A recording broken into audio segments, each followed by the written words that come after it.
Which is the worst single decision in history ever made by a person? Mao Zedong. Pest campaign. He basically told his nation to take pots and pans to kill all the sparrows. However, the ecosystem was disturbed and the locust population skyrocketed.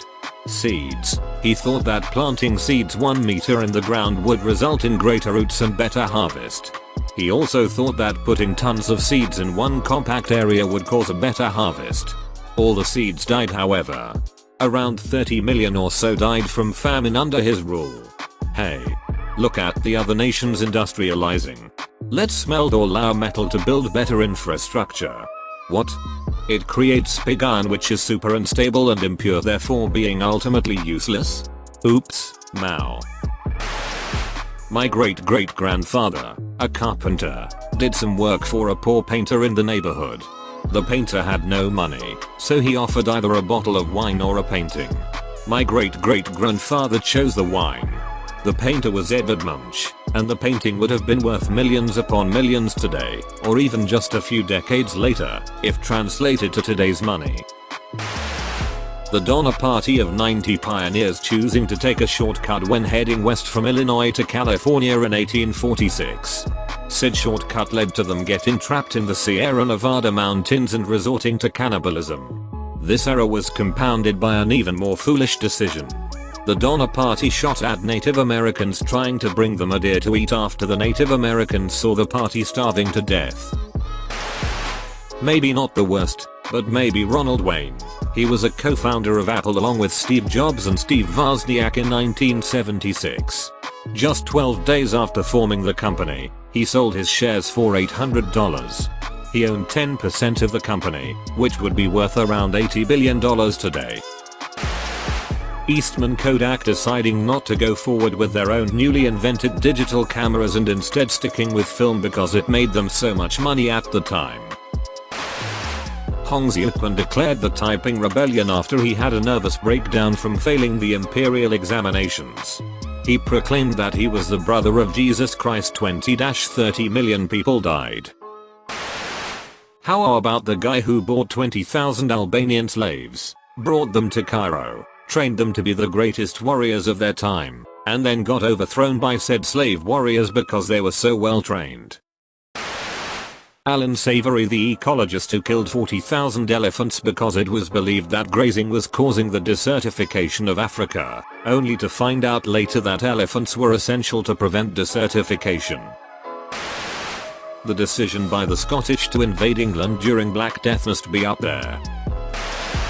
Alright gentlemen, we've successfully fended off the Greeks for 10 years. Our great city of Troy still stands. If we keep this up, surely they will realize the siege is fruitless and return home before long. Yo captain. There's this big ass wooden horse outside. Oh rad. Bring it in.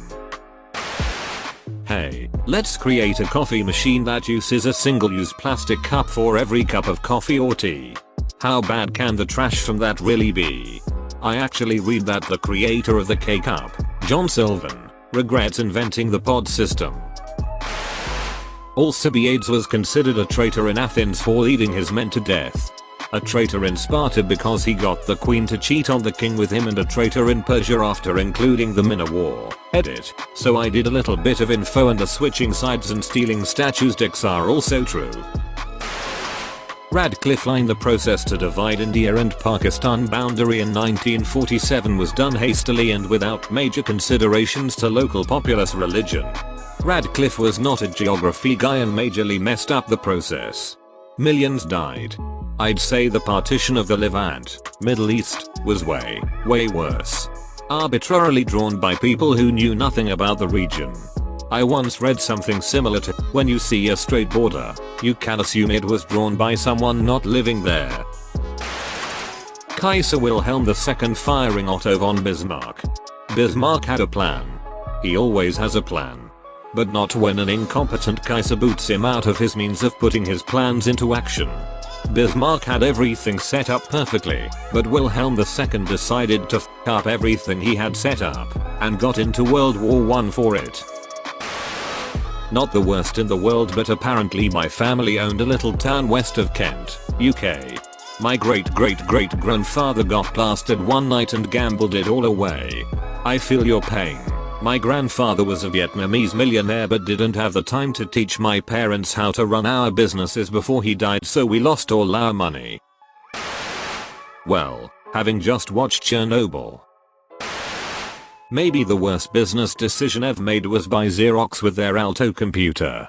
Xerox invented the graphical interface modern computers use.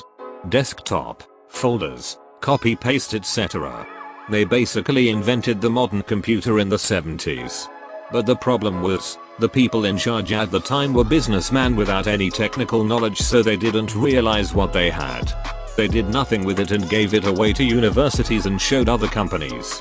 The famous story is that Steve Jobs saw this and within 5 minutes realized this was the way computers would work in the future. He copied it, because Xerox didn't patent their invention and didn't do anything with it, and the rest is history. Xerox could have been Apple or Microsoft. Or both. They could have had a monopoly on the entire PC industry. Almost every company uses Windows in their offices. I think 80 or 90% of consumers uses Windows. That could have been Xerox. They had the tech maybe 10 years before anyone else. They could have been the most valuable company of all time, but they just gave it away. The guy that sold the bottling rights for Coca-Cola for $1 and never even made the guy pay the $1. Well, the decision of Inalchuk, the governor of the Khwarezmian city of Otra, to attack Genghis Khan's trade caravan was pretty bad. Khan was famous as a ruthless warlord, not the sort of guy you want to piss off. But maybe they could have got away with it. Genghis sent 3 ambassadors to negotiate a settlement. Which is when Muhammad II, the Shah of Khwarezm, made the really bad decision to kill one of these ambassadors and send the other 2 back without their beards as a sign of humiliation. Genghis Khan was so enraged he assembled an army and destroyed the Khwarezmian Empire. Wiped out every town they had. He even rerouted a river to wipe out the village where the Shah was born, wiping it off the map. By 1120 there wasn't much of anything left. So, both Inalchuk or Muhammad I of Khwarezm qualify. Take your pick. I gotta mention this every time it comes up. The Mongols, the Middle East so hard, it still hasn't recovered. They filled in irrigation ditches that had existed for thousands of years. They set back the agricultural development of the region back a long time. And many of those areas never recovered to pre-Mongol levels. Plus all the people they killed and books and scrolls they destroyed. The rivers were said to run red with blood. And black with ink. Robert Ballard, one of the guys who discovered Titanic, says that his biggest regret is that he and Jean-Louis Michel didn't bring a piece of the Titanic up with him when he first discovered it in 1985. At the time, they didn't want to disturb the wreck and leave it pristine. But if they had done so, then they would have been able to claim legal ownership of the wreck under international maritime law, and therefore more control over it. Because they chose not to do that, everyone and their grandma is free to take artifacts and pieces of the wreck, and this makes preservation impossible. Edit.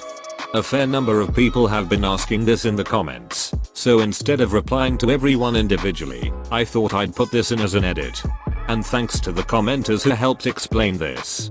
There is a school of thought which Robert Ballard, and myself, incidentally, subscribes to, which is that the wreck is the final resting place of the more than 1,500 souls who perished that cold night on the 14th of April 1912, and must therefore be treated with the same respect and dignity. Private companies who take artifacts and pieces of the wreck and sell them for profit are effectively grave robbing.